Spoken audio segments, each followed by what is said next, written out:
Això s'ha convertit com una mena de cimera internacional amb tota la comitiva que l'acompanya. Per un fet molt important. A veure? Biogràfic. El directe. El directe. El directe. I l'escena de Barcelona. A Barcelona som gent de directe, tu saps millor que ningú, i aquests directes són el que ell biogràficament descobreix des de molt jove. Que en directe la seva música té una entrada molt... Arriba. De Bosch, avui fem el recorregut per la seva trajectòria personal, professional... A veure, per on comencem? Que és molt interessant. Hem de començar per la seva mare. La mare. És un personatge important. Posem la primera fotografia. Per què? Perquè amb aquesta senyora, amb la seva mare, és on el Bruce Springsteen connecta directament amb la intensitat, amb el directe, les coses que passen a la vida.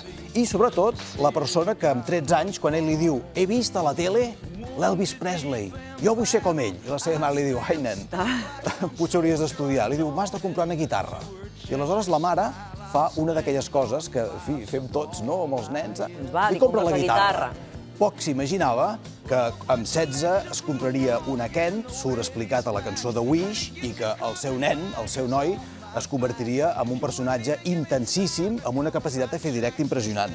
S'alia amb la E Street Band, tot això passa a New Jersey, els directes funcionen, tot va cap amunt. Però hi ha un problema.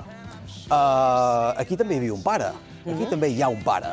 Hi ha problemes. Hi ha problemes perquè el pare estava gelós de Bruce Springsteen, perquè aquesta intensitat entre mare i fill, ell ho explica en un llibre que es diu Born to Run, que és un dels primers discos, l'any 75, li pren una mica el protagonisme de la parella amb el pare. I aleshores aquesta relació difícil, paterno-filial... Estava una mica gelós, el pare. Bé, estava una mica gelós, hi ha una relació complicada. Arriba explicant en aquest llibre que, atenció, durant l'adolescència el seu pare només li dirigeix 1000 paraules. Caram. O sigui, hola, adéu, acaba't això i s'ha acabat. És una relació complicada que marca molt això de les intensitats que t'explicaré i els alts i baixos. El pare no viu bé, per tant, l'èxit del fill. El pare no ha viscut gens bé l'èxit del fill. El vincle fill-mare. El vincle fill-mare és important i d'aquí ve, de fet, que a cada concert en Bruce Springsteen vulgui treure una noia, algú a ballar, perquè la seva mare és la primera que balla amb ell i l'acompanya als primers concerts. Ara bé, més important, comença una carrera meteòrica en el món de la música, veiem-ho, amb un ídol important que és Bob Dylan. Aquesta intensitat que t'he explicat, aquest directe que avui veurà la gent de Barcelona, tots aquests personatges que el volen veure en directe per tastar aquesta intensitat, saben també que hi ha una intimitat, hi ha una voluntat de Bruce Springsteen de no fer-se famós. Ell no volia fer-se famós, ell volia cantar, volia fer les seves cançons, composar-les, volia semblar aquell Elvis Presley i sobretot el Bob Dylan.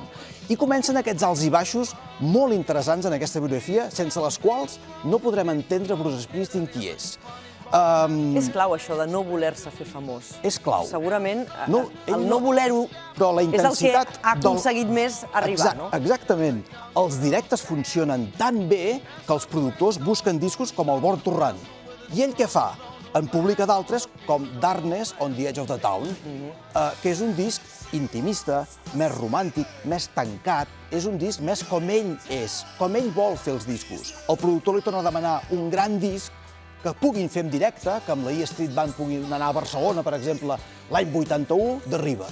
The River, un disc doble, fantàstic, directe, fan una calarada, és el Bruce Springsteen, que treu una noia ballar, no sé què, Barcelona cau, fantàstic, molt bé, embogim, i quan esperen que es torni a fer un disco com el Darkness, treu Nebraska.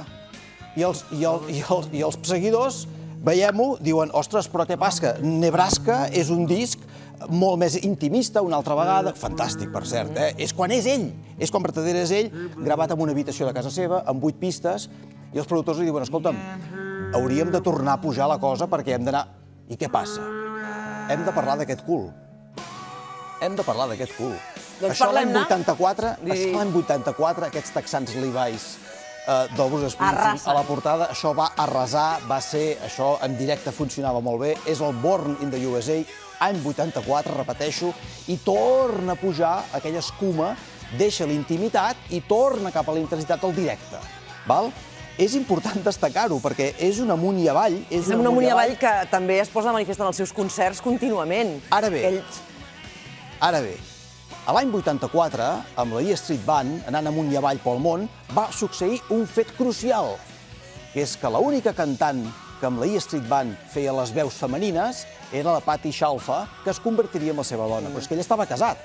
Estava casat amb una model, amb Julian Phillips, i tothom sabia que aquest idil·li començava a anar bé, saltaven xispes a l'escenari i, per tant... No es podia dissimular fins que l'any 87, atenció, torna a publicar un disco d'aquells intimistes, el Tunnel of Love, cançons...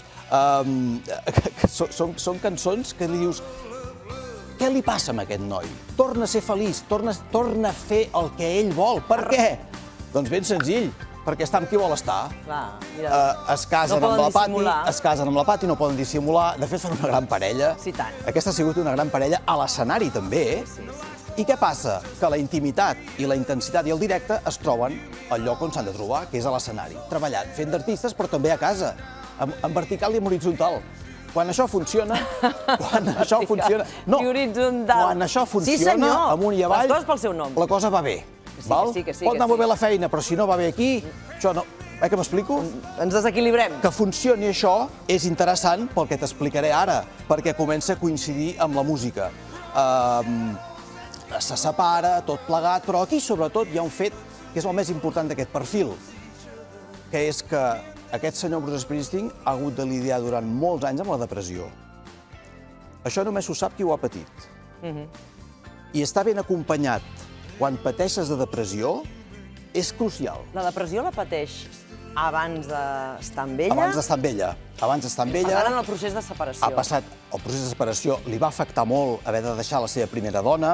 Lògic. Hi ha un procés... Hi ha un dol, hi ha una nova il·lusió... Hi ha aquesta dicotomia entre el que el públic et demana, el directe, tot això que la gent vol, això que tothom ha anat a embogir de comprar les entrades, i el que a ell li agrada fer. Però quan coincideix la intensitat del directe amb el que a ell li agrada fer, succeeix, i aquesta senyora, que és molt important en aquesta història, si no avui no estaríem veient el Bruce Springsteen, succeeixen coses importants com aquesta altra, que és que comences a rebre premis. Quan a la teva vida, d'aquí i aquí, estàs bé, comencen a passar coses interessants i reps un Òscar per Streets of Philadelphia. La cançó Philadelphia, extraordinària, li dona l'Òscar la Whitney Houston, un altre crac, també enfonsada amb la depressió. Sí, senyor. Aquí el tema de la depressió és important. És important perquè el que el públic només veiem són els somriures i les bones cares. Aquestes grans estrelles, també, quan es tanquen a l'habitació de casa. Que arribis a Barcelona, tothom t'empaiti, vulguin veure on estàs, amb qui estàs, qui t'ha vingut a veure, ha de ser terrible. Havent de treballar aquesta nit, en directe, no t'equivoquis. És una pressió important. I, per tant, que aquesta senyora sapigués conduir tota aquesta malaltia és bàsic. Té molt mèrit. I repeteixo, això de la depressió només s'ho sap qui ho ha passat. Perquè és duríssim i costa molt sortir-ne. Molt. Ara bé, i aquesta és la part que jo he quedat frapat, perquè no sabíem quina foto triar. A veure. I amb la Mireia anàvem dient, escolta'm, què fem? Perquè les imatges que genera el Barack Obama d'amistat amb en Bruce Springsteen són impagables. Perquè són amics, és una cosa... S'ha criticat molt, perquè, esclar, a nivell polític és veritat que pentina molt més cap a l'esquerra en Bruce Springsteen que no pas en Barack Obama. Però aquí no estem parlant de política.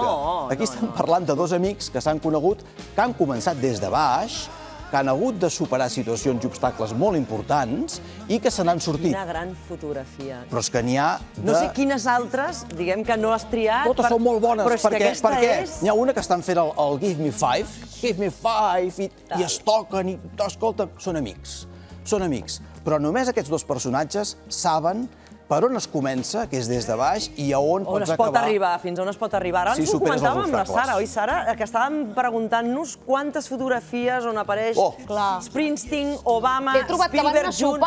N'has trobat? No, que van anar a sopar fa uns anys tots tres. Tots tres. Però no hi ha foto dels cotxes arribant per separats, però aquesta foto, com la que hem vist d'aquesta matinada, no l'he trobat. O sigui, aquesta trobada, Springsteen-Obama amb Spielberg, sí que han anat a sopar junts altres vegades, però hi ha una foto xula d'aquí com la que hem vist aquesta nit. Aquesta, de moment, s'ha produït a la ciutat de Barcelona. Però jo vaig buscant, al restaurant Amar. Anem buscant.